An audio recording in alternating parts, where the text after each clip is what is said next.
We are building a new way.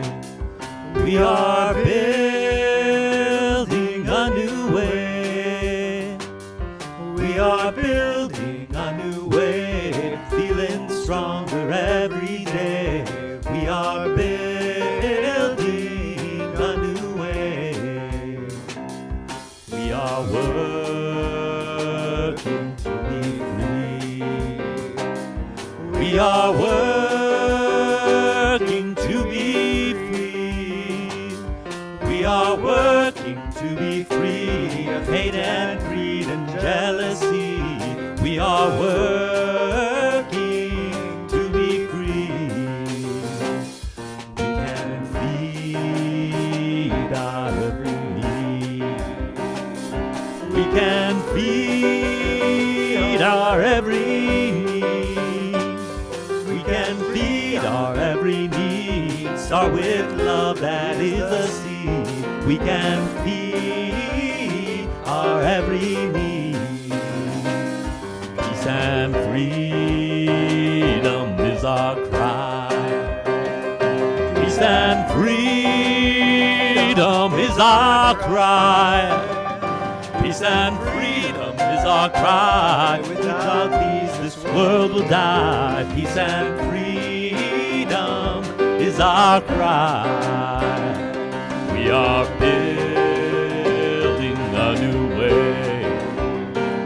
We are building a new way. We are building a new way, feeling stronger every day. We are building a new way.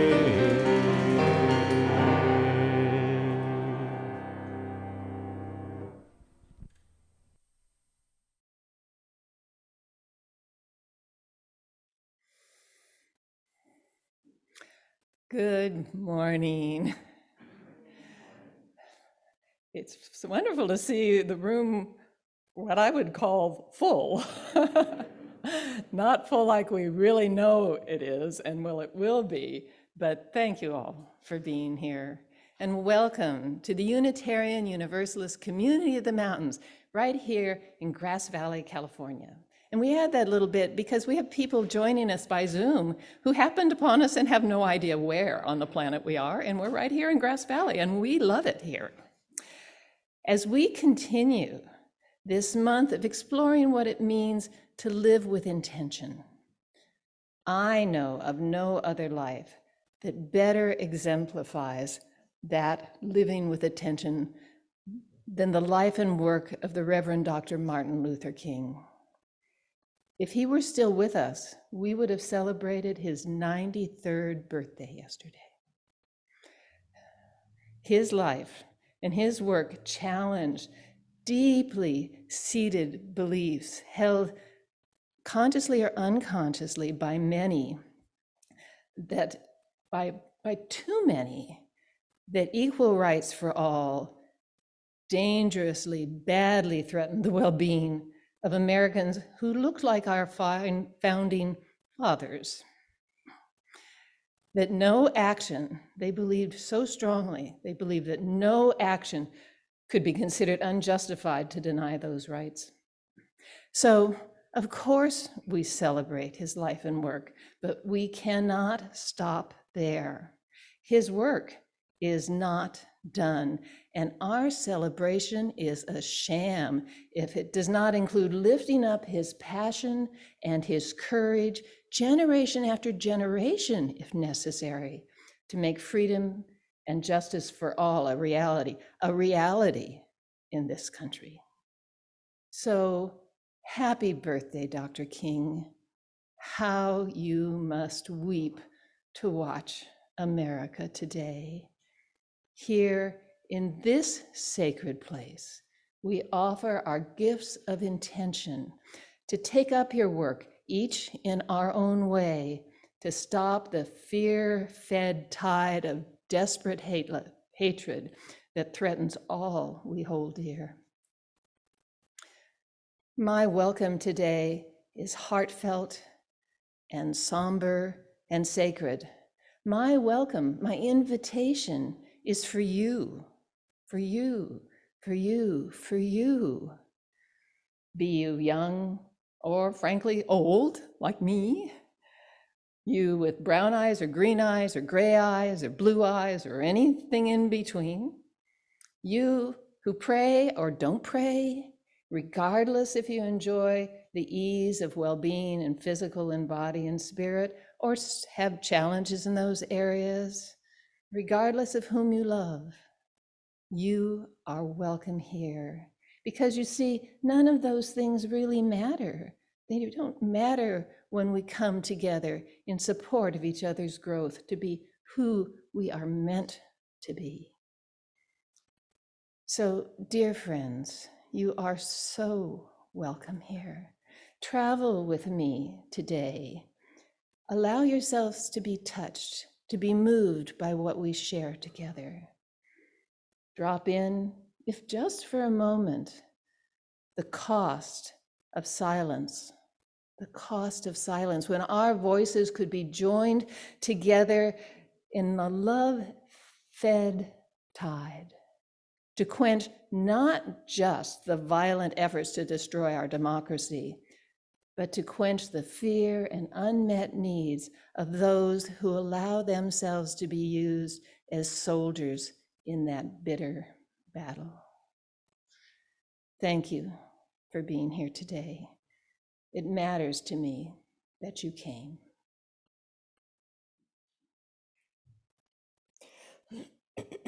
What is the promise and the practice? We light our flaming chalice as a beloved people, united in love and thirsting for justice. May it melt away the tethers that uphold whiteness in our midst. May it spark in us a spirit of humility. May it ignite in us radical love that transforms our energy into purposeful action. This is a chalice of audacious hope. This chalice shines a light on our shared past, signaling our intention to listen deeply, reflect wisely, and move boldly toward our highest ideals.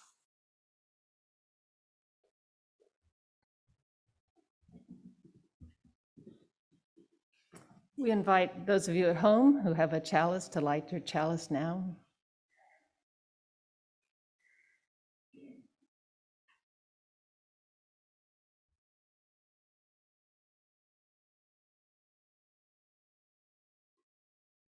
In our commitment to be in right relationship with the descendants of this area's indigenous people, we place a small basket of black oak acorns on our altar each week.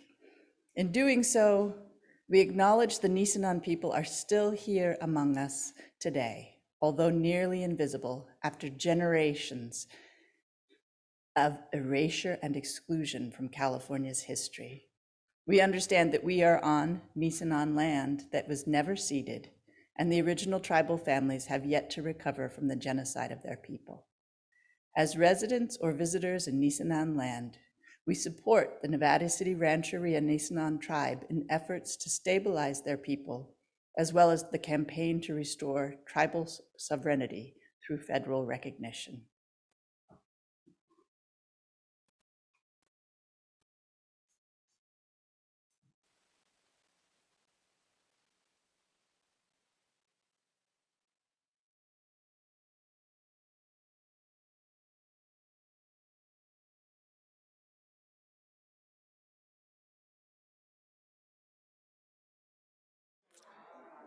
I'd like to tell you a story about my grandmother. I hope that this story gives you a little glimpse into who I am and why I do what I do in this community.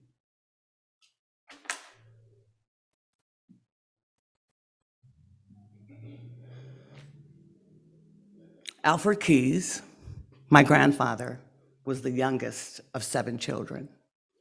He was raised in Kansas City, Missouri. A handsome man. He stood 6 foot tall, and he was rail thin. They say in his early years he was a heavy drinker, and that he was quite a rabble rouser. His drinking made for a very difficult marriage, especially for my grandmother, Geneva Keys.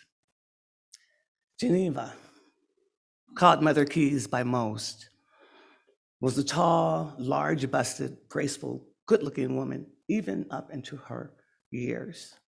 She was a caramel-skinned, colored African-American, proud and strong.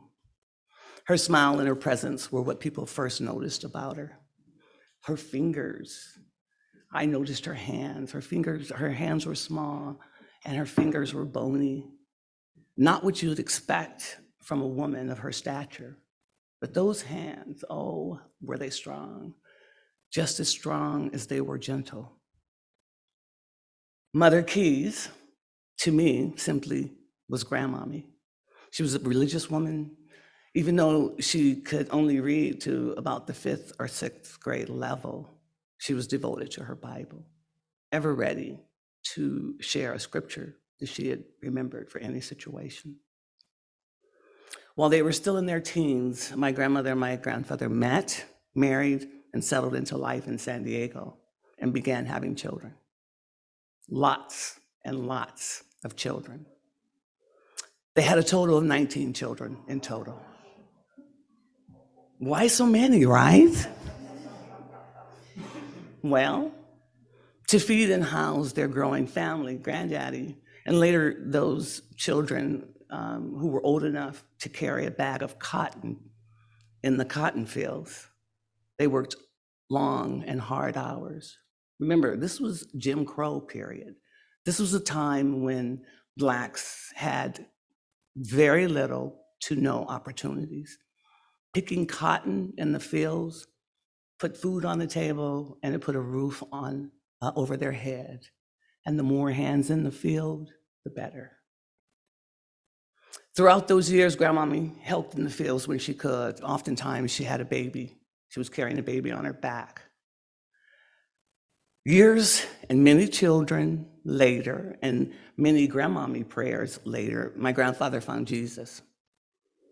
And he turned his life around and never had another drink, and he became a devoted Baptist.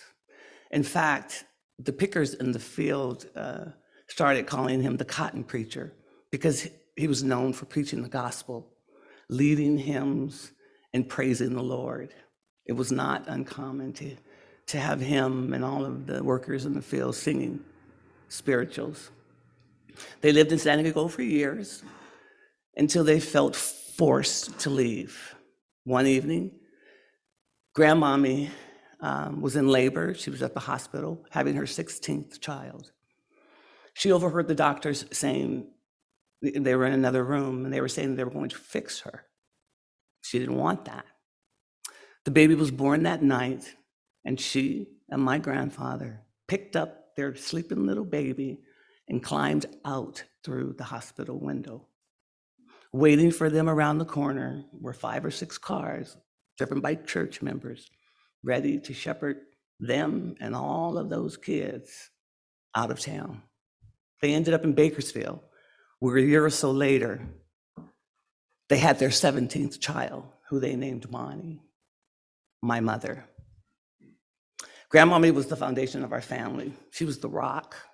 Throughout the years, growing up, and especially in these last few years, I have called on her. I've called on her strength and her kindness and her sense of community and love of humanity to get me through. I spent all but 9 months of my first 5 years living with grandmommy. When I was 9 months old, my parents separated. Mom and my 2 brothers, my sister and I, the youngest, moved from Sacramento to Bakersfield. All 4 of us moved in with grandmommy. Looking back, I'm sure that it was as much of a blessing for her, because 6 months before that, she lost my grandfather, her husband, and the kids by that time were already all gone, long gone. So again, she had a house full of kids. Grandmommy lived on Clifton Street in a small 3-bedroom home, about 1,100 square feet, not including the no longer used outhouse in the back, which by the time I came along was just a spider-ridden, scary, dark cave, no longer being used, as I said. She had a garden full of vegetables and herbs, and there were trees all over her property. There were apple trees and peach trees and walnuts and plums and pecans. And the gate that separated her yard from the next door neighbor was just full of red and green grapes. Me and my cousins, my many cousins, it was a candy store for us. It was just there for the picking. And boy, did we pick. The Clifton house had what I learned later was called a sleeping porch. On that porch, there was a large, comfy chair, big enough for two. At least it was big enough for me and my grandma. We spent many hours, she and I, on that sleeping porch. I was very fortunate. I was the youngest of the 4 in my family. All my brothers and sisters went off to school. I had all day with my grandmother. Of all of the grandkids, I was the only one that had that time with her. Some of my fondest memories, as I said, took place on that porch. I'd like to share with you a story my grandmother told me. I think that it demonstrates very clearly how she developed some of her values and how she lived her life. It's a story my grandmother used to tell when I was a young girl when she was a young girl growing up in Wewoka, Oklahoma. She was no older than 6 or 7 years old. One of the most anticipated and exciting times for her in that small town was when the train came to town. Barefoot, skipping alongside her brother, hand in hand, every Saturday, Grandmommy and her big brother would take off, leaving their other brothers and sisters at home to tend to their own Saturday chores, while the two of them trekked the 2 miles into town to the train station. Without fail, every Saturday, the train would come at noon. Grandmommy and her brother would stand patiently outside, waiting for the train to arrive. When my grandmother heard the train's whistle signaling its approach, she would get excited and jump up and wave at the train as it came into the station. Grandmommy and her brother knew the exact spot to stand in so that when the train stopped, they were in the right position. Then the train door would open and there would appear a porter, always the same porter, looking crisp and clear with a white shirt and a black tie. Every Saturday, like clockwork, he'd step out onto the stairs of the train carrying a small brown paper bag in one hand and a large burlap bag in the other hand. At the sight of those 2 barefoot kids, the porter would wave and smile in recognition. Grandmommy would watch the man first throw the burlap bag and then the small paper bag toward them over the rails, the railroad tracks, and towards them. His aim must have been pretty good because she says that those bags would almost always land right at their feet. Her brother would lift the burlap sack over his shoulder and hand the smaller bag to her, then off they'd go. They knew better than to open the burlap bag before they got home. That was Grandmommy's territory. The smaller bag, they knew, was filled with licorice. The bag always made it home, but most of the licorice never did. I remember the look in her eyes when she would tell us that story.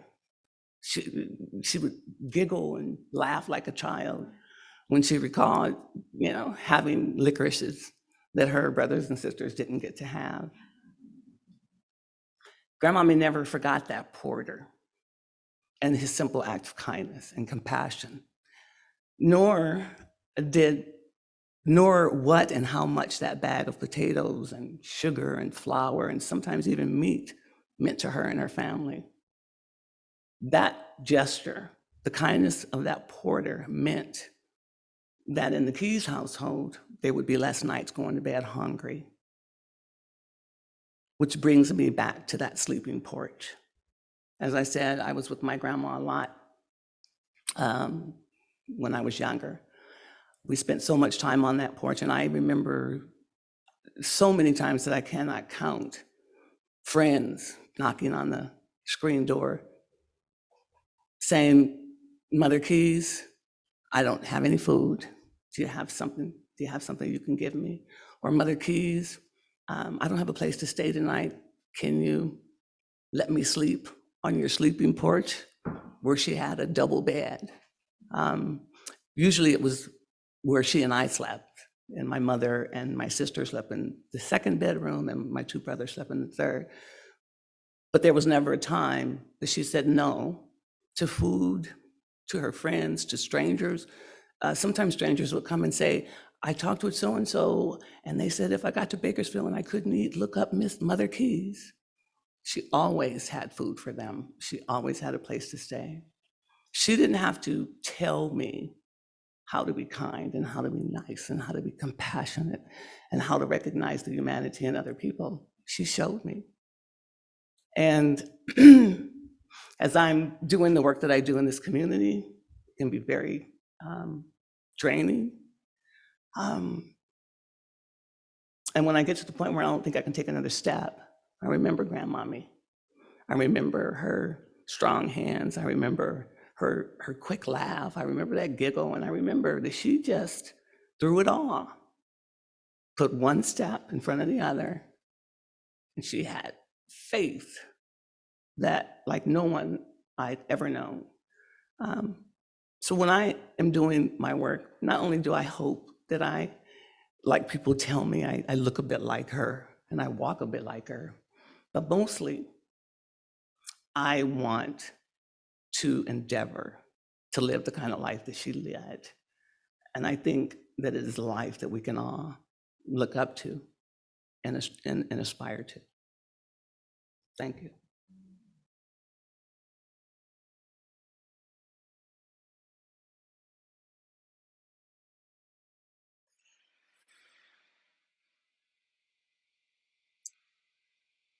Here in the sacred space we've created together as a beloved community, we find that our joys are magnified as we share them with one another, and our triumphs shine brighter when celebrated together.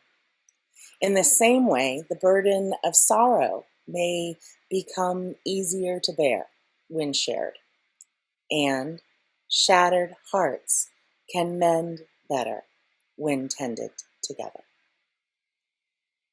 Knowing that in the complexity of life in this moment, each of us holds a myriad of experiences that both bless and break our hearts. Let us enter a time of quiet reflection as we allow who and what we carry with us today to surface. Those in the sanctuary will have the opportunity to drop stones, symbols of what we carry, into the bowl of water, which symbolizes both the container of our beloved community and the ripples of caring throughout that community and beyond. Feel free to add stones by proxy as well for those who are not physically present in the building today. And those of us on Zoom will have the opportunity to share via the chat function. Just make sure to send to everyone by clicking the Enter Return button on your keyboard, and I'll be reading aloud some of what is shared there. While we participate together in this simple yet powerful ritual, knowing yourself an essential part of this circle of care and holding space for each other, please allow the music to wash over you. and your breath to deepen, your shoulders to soften, and your heart to open to what needs to surface this morning.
Gail has lit 3 candles in the sanctuary, one to acknowledge the ongoing COVID-19 pandemic, the dead, the sick, and those who care for and love them.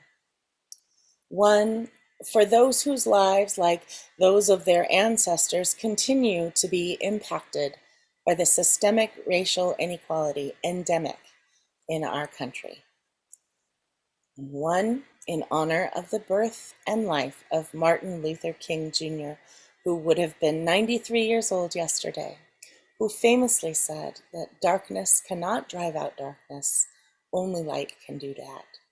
And hate cannot drive out hate, only love can do that. May we remember with tenderness those who have shared today, and those who have been named, and those we hold in the shelter of our hearts.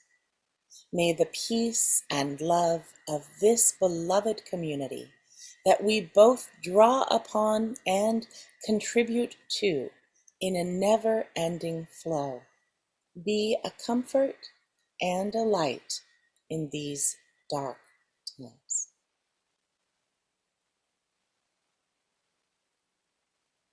And I have dropped in stones for those joys and sorrows that we carry and have not expressed as we move into a very moving prayer and meditation in musical form.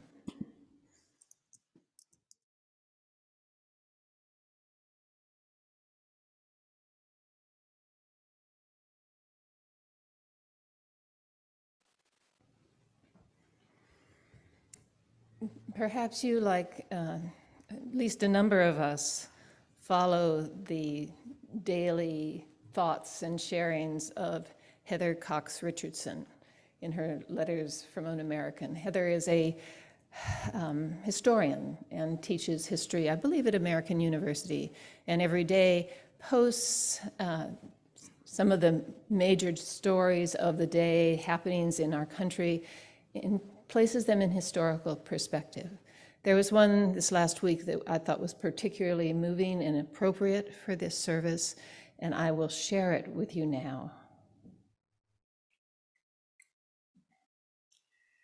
Just before sunrise, on a November day in 1861, Massachusetts abolitionist Julia Ward Howe woke up in the Willard Hotel in Washington, D.C. She got out of bed, found a pen, and began to write about the struggle in which the country was engaged. Could any nation conceived in liberty and dedicated to the proposition that all men were created equal survive? Or would such a nation inevitably descend into the hierarchies and minority rule? Howe had faith in America. "Mine eyes have seen the glory of the coming of the Lord," she wrote in the gray dawn.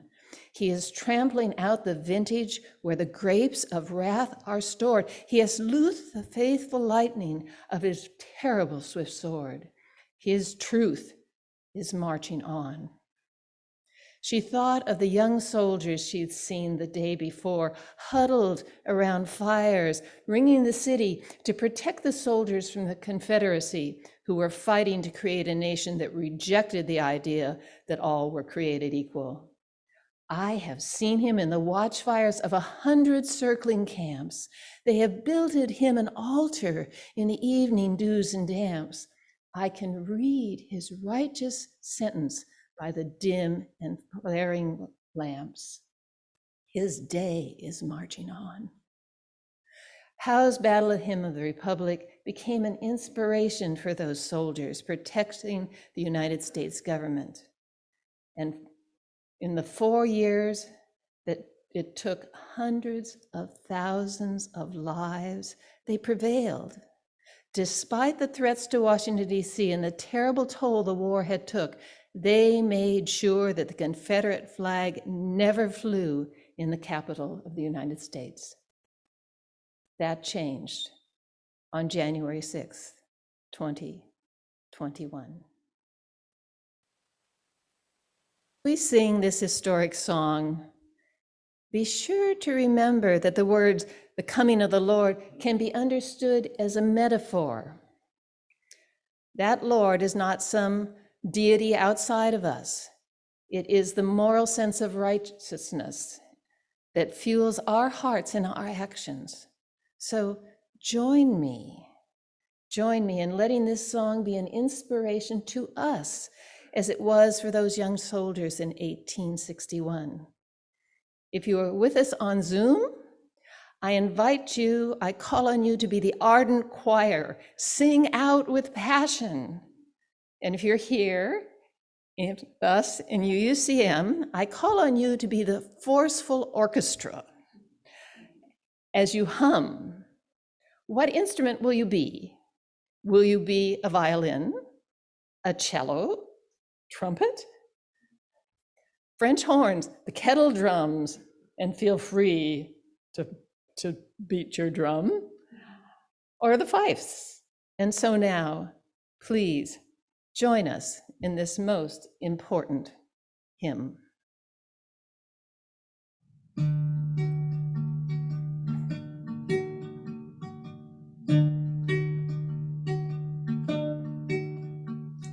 Mine eyes have seen the glory of the coming of the Lord. He is trampling out the vintage where the grapes of wrath are stored. He hath loosed the fateful lightning of his terrible swift sword. His truth is marching on. I have seen him in the watchfires of 100 circling camps. They have builded him an altar in the evening dews and damps. I can read his righteous sentence by the dim and flaring lamps. His day is marching on. Glory, glory, hallelujah. Glory, glory, hallelujah. Glory, glory, hallelujah. His truth is marching on. Glory, glory, hallelujah. Glory, glory, hallelujah.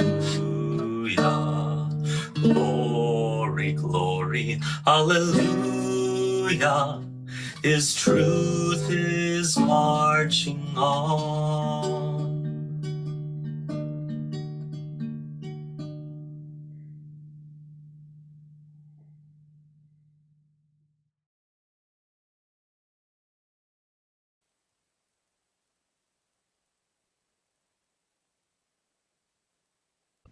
So Tracy and I decided that the best way to continue this conversation that she and I, and am I ever blessed, get to have often was to do the conversation here with you.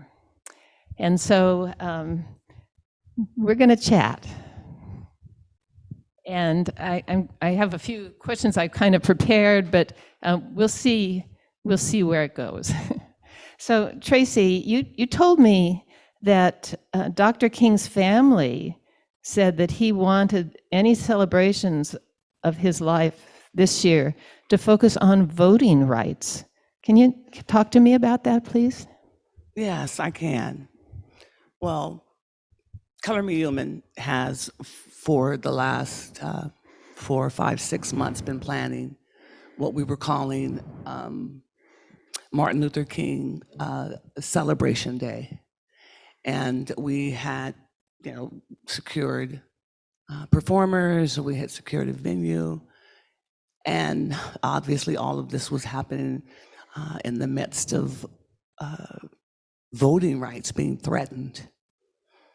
And when we read the article in the paper about 2 weeks ago of King's family asking that all celebrations be focused on voting, we understood why. We are not in normal circumstances right now. We are in circumstances where our democracy is threatened. And with that, all of us are threatened. And it is a very, very serious matter. And to have a party just did not seem right. What we thought was right was the recommendation of the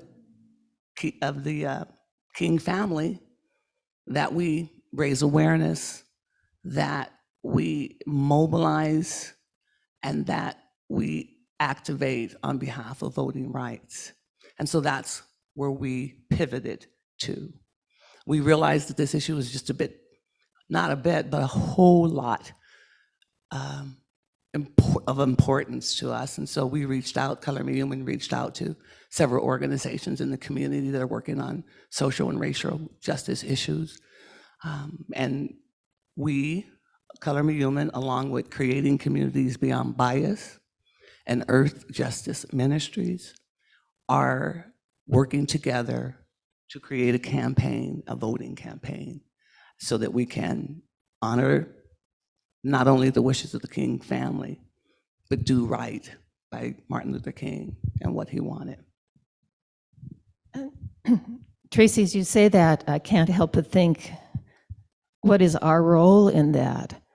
How can we help? Not just for that event, but even further there. A lot of us, and this may, all of you may experience this too, we want to be respectful in how we help, and we don't want to be, coming in and saying we know how to do it and kind of, push our BIPOC partners out of the way. We just feel sort of clumsy about it, and yet we do have a social justice team that helps bring us together. Give us some advice, if you would. That's a good question. It's a question that comes up often, especially in the last few years. And what I would say to that, to the question, what I can do, it's several, I have several answers to that. And I think the first one would be to take care of yourself. This is a long road that we have ahead of us. And we are going to get tired and we are going to get weary. I want to remind you what I have to remind myself of, and my friends and those who love me, remind myself that we can't be effective in what we do if we are not taking care of ourselves. And we need all hands on deck. That's the first thing. The second thing is get uncomfortable. Get uncomfortable. Black and brown folks and other marginalized folks and Jewish people and folks that have been tormented throughout the years have been uncomfortable for a long time. Now it's raised to a whole different level.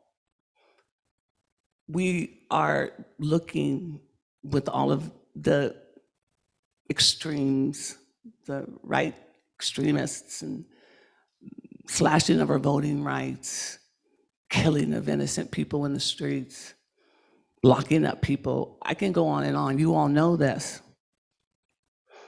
But we can't do what we have done along. If you are a part of a group where you're learning about race relations, where you're learning about white supremacy cultures and how it impacts our entire lives, not just mine, but all of ours. If you are in those groups, stay in those groups, but do something else, do something more. I can't tell you what that is. You know where your comfort zone is. But what I ask is that you keep at the forefront of your mind, when you think about what I can do, think about, okay, what is going to push me out of my comfort zone right now? Because if you're not uncomfortable, like I am, and many other people are, then there's more that you can do. There's also practical things that you can do. For instance, I know that UU has task force. Really good work is being done in those task force. I would like to see UU have a voting rights task force, because I ask you, all of the other task force and the importance and the vital energy that we put into it are all for naught if we don't have the opportunity to have a voice through our voting. Voting to me means more than just a voice. Voting to me means people who look like me died for our right to vote.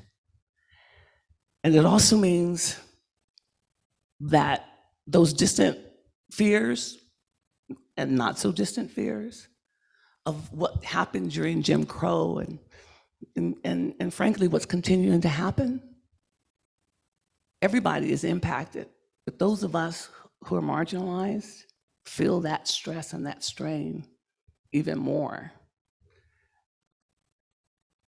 What fuels me, aside from a lot of what I spoke about this morning, was that I know that there are many people like me who look around and say, this is not acceptable. Not only is this not acceptable, but this is suicidal, the way that we're going right now. And I think what keeps me going is knowing that there are people like you all over the United States and all over the world who realize that we are all one and that we cannot separate ourselves from the injustices that are imposed upon others. I see it. Sometimes I believe that people put their heads in the sand, or they just want to ignore it. But it's like, 1,000 people standing on a platform, a long platform, and they're 10 deep, 10 deep, all the way back. The ones in the front are walking forward, and everybody in the back is coming up, and the front is being slowly pushed. But what the people in the middle and in the back don't see until they get to the front is that there's a 1,000-foot drop. But by the time they get to that drop, the group movement has already pushed them over. I hope that that makes sense. I hope that you can understand what I'm saying, that this fight is all of our fight. The struggle is all of our struggle. The problems in our society that have to do with race, I did not create. It's not for me to fix it, or for you to fix it, or for all of us as individuals to fix it alone. We can't do that. We just can't do it. So we've got to get uncomfortable. We've got to raise our voices. We have to speak out. We have to put ourselves possibly in positions that we would never have thought we would put ourselves in. But those are the times that we are in. I don't know what else to say. Yeah, I think we heard what you said, I hope. And I would just mention that we have a congregational meeting next week where we're going to be looking at task forces. Is there anybody in this room that wants to put something together that could come forward to them? I mean, this is not just about our Black and brown and other sisters and brothers. This is us. And the only way that the power can be taken from us and then, of course, used against us is if we get out of our comfort zone and move forward. Well, Tracy, I had some other questions, and you have something to say, so do. I do. There's one other point that I really want to make in terms of what we can do and in terms of being allies. What I have seen is that there are many people, allies out there. They want to know what they can do. Some of them are so fearful of doing the wrong thing or saying the wrong thing. And so it either doesn't get done or it doesn't get said, or they reach out to me or some other person of color in the community. And what I want to say is that at its extreme can put more pressure on people of color. We want you to help. We want you to take actions and speak to people, and we want you to be informed by people of color. We want you to educate yourself so that when you do talk, you're making an impact and not being more damaging. But we want you to take a step, and if it's not right, I'll tell you. I will tell you, and I will tell you in a very kind and gentle way. But many of us who are working on these issues are overwhelmed with all that has to be done. And when we have all of this expertise and energy and passion and desire from people who are allies, we want you to harness that. We can't harness it for you, and it will help us out a lot. So it's okay if we're not perfect? It's okay if you're not perfect. It takes one to know one, and I don't know any perfect people, so.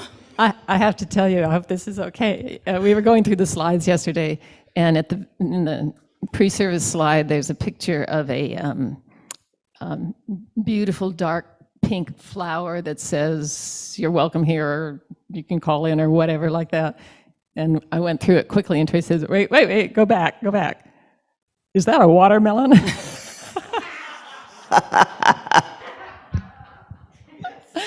So we may say something, It did look like a watermelon at first glance. I just want to make sure. It sort of did. It sort of did. So, we need to just get over doing it right. If we are doing it with intention, we're going to get a hand, but we need to mobilize and we need to move forward. And we had more questions, but we're really out of time. Oh. So she's going to be around. She's going to be on the voting rights chat afterwards. You guys can stay and chat in the room while she chats on the internet. No pressure. Whatever. Yeah. No. Exactly. So. And I also want, some of you don't know the story of this amazing mural up here, so I'm going to tell it really quickly. This was done by our dear friend Barbara Hoyt, who's a very early member of this congregation. She's now, I'm guessing, in her 90s, and she might even be watching us on Zoom. Hi, Barbara, I hope you are. I hope you are. I miss you so much. An incredible artist. She did this in 1968, as soon as she heard the tragic news of Martin Luther King's assassination. She went out, pulled out this piece of masonite, her spray paints, and through her tears, this mural came out. She's given it to us in remembrance that we never, never, never forget. We are all so close to that place. So thank you, Barbara. I do hope you found your way to Zoom in today. And thank you, John Burnside, who is the faithful lifter of this every year as we put it up. So thanks, Tracy, and we're May going I to... also just say to this beautiful creative artist, thank you so much. It stirs my soul. It fills me with emotion, and every time I look at it, and thank you for allowing us for sharing that with us. So we go on. We'll see what's going to happen. That's from last week, but I thought it was appropriate for this week too, right?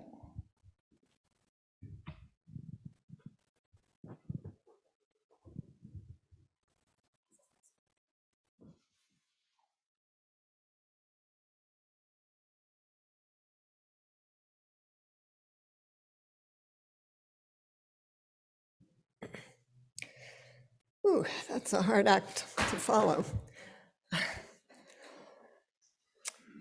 Continuing with our focus on living with intention, we are called by the words of Dr. King in the cover quote for this service.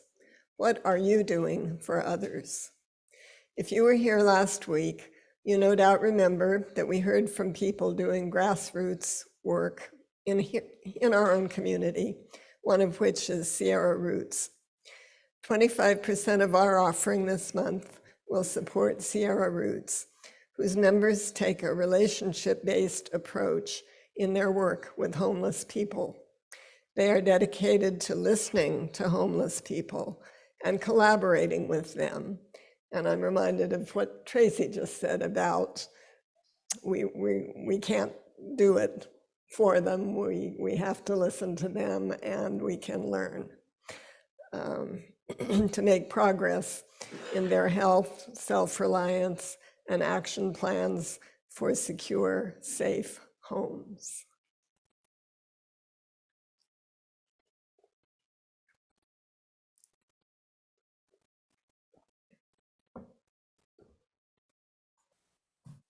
Although we're not passing the basket in person, your generosity remains essential to our ability to sustain the work of our community.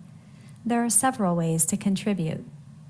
You may text an amount to 833-579-0483, give via our website at uugrassvalley.org, via PayPal at paypal.me/UUCM, or mail to UUCM 246 South Church Street, Grass Valley, California, 95945.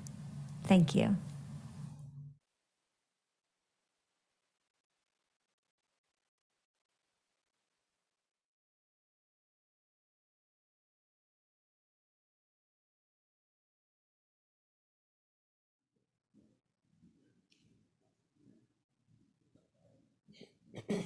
Thank you all for your generosity. We dedicate these gifts and ourselves to igniting the spark that is within all of us and our commitment to fan that spark into powerful action. So many people to thank for today's service. There's a lot of magic that happens behind these curtains to bring it all together. So Cheryl, my wonderful teammate this month, it's been really fun working together and powerful. Tracy, thank you so much for bringing who you are to us. And you know, she is part of our community. This feels really special to me. Beth, thank you for being there, chat host, and doing such an incredibly beautiful every time you do it. Joys and Sorrows touches me.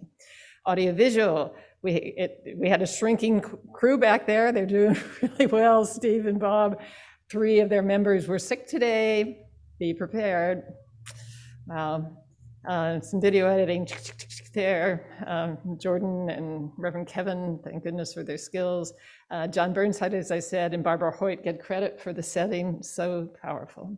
And our musicians, don't we have some amazing UU people out in the world as well? It's just astounding. And Lindsay, thanks for coming in there. And Connie, you get your name up there no matter what. We are saving her for another week. So thank you all very much for that.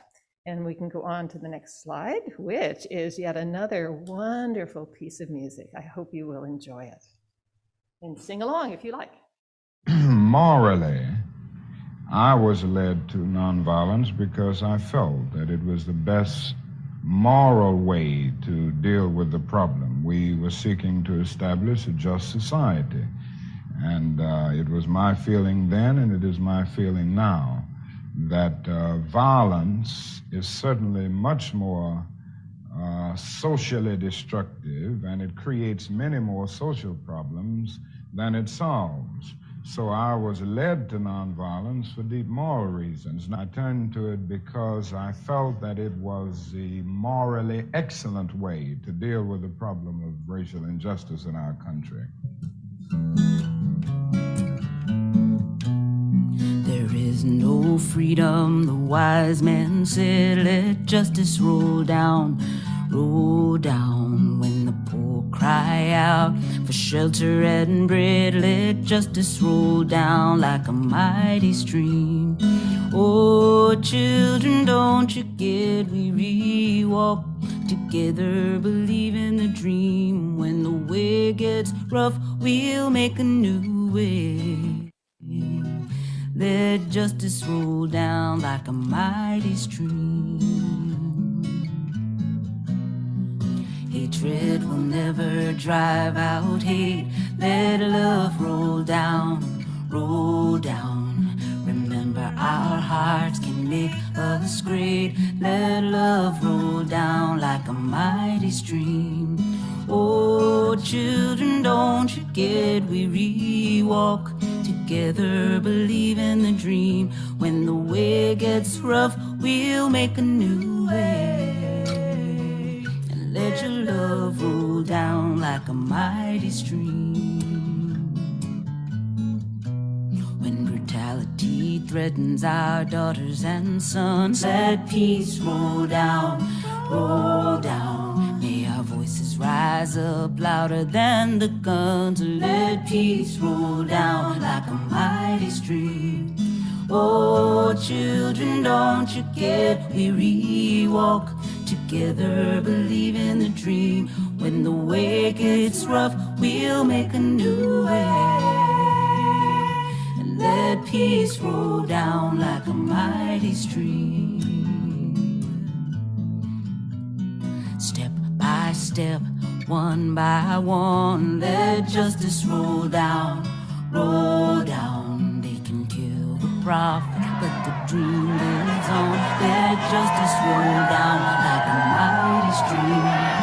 Oh, children, don't you get weary, walk together, believe in the dream. When rough, we'll make a new way.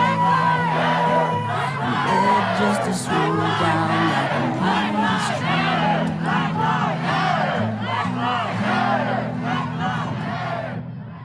I turned to it because I felt that it was the morally excellent way to deal with the problem of racial injustice in our country.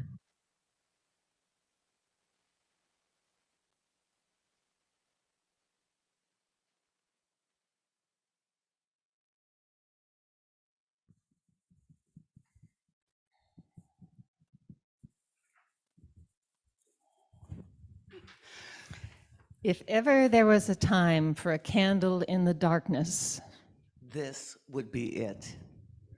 and who would the candle be? You and me. We are the spark of hope. Our work is to rekindle the flame of love. To build a bonfire with the light of peace, and to spread the the flame of justice. So may it be, So may it be. as we carry the flame of peace and love until we meet again. And I want to make sure you guys know our Task Force for the Mind has prepared hundreds of letters that you just have to fill in your little piece. We've got labels for the envelopes, we've got the envelopes, we've got stamps if you need them. It's going to make a difference, every single one. If you're a single household, both of you should send in separate letters. We need to make it very clear that the population here does not want this mine, or it's going to be here and it's going to be drowning out everything that matters to us as far as the quality of life here. You may go on from that. Surveys for, I'm wearing many hats right now, and one of them is planning for Reverend Kevin's much needed renewal leave. You all have gotten survey links. Please do that. We want to make sure we can't plan for your needs while he's gone if you don't tell us what they are. So please do that. Hard deadline, January 20th. And business meeting next week. And I think the rest are going to just kind of tell themselves so we can go ahead and move through them. Auction, very important. They got to figure out how to keep this place going. So come up with good things to share. And thank you, thank you, thank you.